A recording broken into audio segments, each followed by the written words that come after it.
ಇನ್ನು ಇದೇ ವಿಚಾರವಾಗಿ ಮಾತನಾಡೋದಕ್ಕೆ ಹೈಕೋರ್ಟ್ ವಕೀಲರು ಧರ್ಮಪಾಲ್ ನಮ್ಮ ಜೊತೆ ನೇರ ಲೈವ್ ನಲ್ಲಿದ್ದಾರೆ. ಸರ್ ನಮಸ್ತೆ. ನಮಸ್ತೆ ಮೇಡಮ್, ಹೇಳಿ. ಸರ್, ಹೇಳಬೇಕು ಅಂದ್ರೆ ಯಾವ ಪಕ್ಷ ಇದ್ರೂ ಕೂಡ ಪೋಸ್ಟರ್ ವಾರ್ ಅನ್ನೋದು ಒಂಥರ ಸರ್ವೇ ಸಾಮಾನ್ಯ ಆಗೋಗಿದೆ.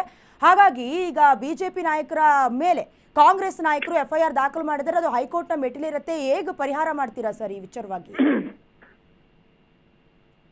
FIR ಮಾಡೋದಕ್ಕೆ FIR complaint FIR crime number ಆಗಿಲ್ಲ ಗೊತ್ತಾಗಲ್ಲ. ಕಂಪ್ಲೇಂಟ್ ಕೊಡ್ತೀವಿ ಗಿಡ್ತೀವಿ ಅಂತ ಹೇಳ್ಬೋದು. ಕೆಲವು ಬಿಜೆಪಿ ಅಧಿಕಾರದಲ್ಲಿದ್ದಾಗ ಕೆಲವು ಮಿಸ್ ಅಪ್ರೋಪ್ರಿಯೇಷನ್, ಕೆಲವು ದುರುಪಯೋಗ ಆಗಿರೋದು, ಅದರ ಬಗ್ಗೆ ಎಲ್ಲ ಕಂಪ್ಲೇಂಟ್ ಕೊಟ್ಟು ಏನು ಒಂದು ಆಯೋಗ ರಚನೆ ಮಾಡಬೇಕು ಈ ಸರ್ಕಾರದವರು ಎನ್ಕ್ವೈರಿ ಮಾಡೋದಕ್ಕೆ. ಸುಮ್ಮನೆ ಆರೋಪ ಮಾಡಿ ಆರೋಪದಲ್ಲಿ ಹುರುಳಿರ್ಬೇಕಲ್ಲ.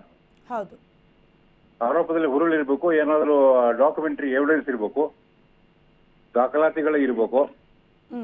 ಬರೇ ಒಂದು ಬಾಯಲ್ಲಿ ಸ್ಪೀಚ್ ಮಾಡ್ತಾ ಹೋದ್ರೆ ಅದು ನಿಲ್ಲೋದಿಲ್ಲ, ಆಗೋದಿಲ್ಲ. ಅದು ಅಂದ್ರೆ ಪೋಸ್ಟರ್ ಇಟ್ಕೊಂಡು ಈಗಾಗಲೇ ಪ್ರತಿಭಟನೆ ಮಾಡಿರೋದ್ರಿಂದ ಅದನ್ನ ನೀವು ಪ್ರತಿಭಟನೆ ಮಾಡ್ತಾ ಹೋಗ್ಬೋದು. ಪ್ರತಿಭಟನೆಗೂ ಕೇಸಲ್ಲಿ ಕೋರ್ಟ್ ಅಲ್ಲಿ ನ್ಯಾಯಾಲಯದ ಮುಂದೆ ದಾಖಲಾತಿ ಆಗುವುದಕ್ಕೂ ವ್ಯತ್ಯಾಸ ಇದೆ. ಪಬ್ಲಿಕ್ ಸ್ಪೀಚ್ ಅಲ್ಲಿ ಏನನ್ನ ಹೇಳ್ಬೋದು, ಆದ್ರೆ ಅದು ನ್ಯಾಯಾಲಯಕ್ಕೆ ಬಂದಾಗ ಅದು ನಿಲ್ಲೋದು ಕಷ್ಟ ಇದೆ. ಸುಮ್ಮನೆ ಹಂಗ್ ಮಾಡ್ತೀವಿ ಹಿಂಗ ಮಾಡ್ತೀವಿ ಅಂತ ಕೇಸ್ ಹಾಕ್ತೀವಿ ಅಂತ ಏನು ಕೇಸ್ ಹಾಕೋದು?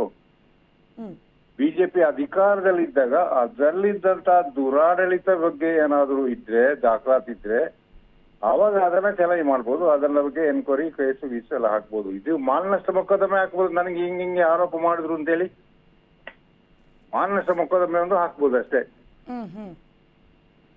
ಬೇರೆ ಏನು ಹಾಕೋದಕ್ಕೆ ಬರೋದಿಲ್ಲ.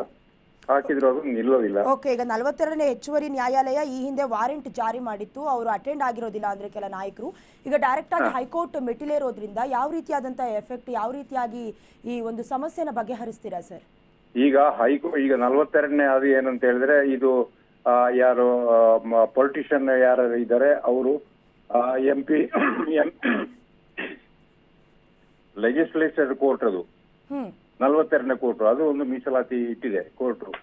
ಈ ಯಾರು ಸಂಸದರು ಮತ್ತೆ MLAಗಳು ಅವರ ಮೇಲೆ ಇರುವಂತ ಆ ಕೇಸ್ಗಳು 42ನೇ ಕೋರ್ಟಿಗೆ ಬರ್ತದೆ. 42ನೇ ಕೋರ್ಟ್ ಅಲ್ಲಿ ವಾರಂಟ್ ಇದ್ರೆ ಅದನ್ನ ಹೈಕೋರ್ಟ್ಗೆ ಹಾಕಿ ಹೈಕೋರ್ಟ್ ಅಲ್ಲಿ ಕ್ವಾಶ್ಗೆ ಹಾಕಿರ್ಬೋದು. ಕ್ವಾಶ್ ಮಾಡೋದಕ್ಕೆ, ಯಾಕೆ ನಮ್ಮ ಮೇಲೆ ಇರುವಂತ ಆರೋಪ ಅದು ಎಲ್ಲ ಸುಳ್ಳು, ಅದನ್ನ ಕ್ವಾಶ್ ಮಾಡಿದ್ದ 482 ಕೆಳಗೆ ಅಲ್ಲಿ ಅದನ್ನ ಹಾಕಿರ್ಬೋದು. ಅದೆಲ್ಲ ಹಾಕಿ ಅಲ್ಲಿ ಒಂದು ವಾರಂಟ್ ಇದ್ರೆ ಏನ್ ಮಾಡ್ತಾರೆ, ಹೋಗಿ ರಿಕಾಲ್ ಮಾಡ್ಕೊಳ್ಳಿಂತ ಅವಕಾಶ ಕೊಡಬಹುದು ಹೈಕೋರ್ಟ್ ಅಲ್ಲಿ. ಅಥವಾ ಕ್ವಾಶ್ ಮಾಡೋಕೆ ಅಲ್ಲಿ ಗ್ರೌಂಡ್ ಇದ್ರೆ ಸ್ಟೇನು ಕೊಡಬಹುದು ಪ್ರೊಸೀಡಿಂಗು. ಹಾಗೆ. ಓಕೆ, ಥ್ಯಾಂಕ್ ಯು ಸರ್ ನಮ್ಮ ಜೊತೆ ಇಷ್ಟೊತ್ತು ಮಾಹಿತಿಯನ್ನು ಹಂಚಿಕೊಂಡಿದ್ದಕ್ಕೆ.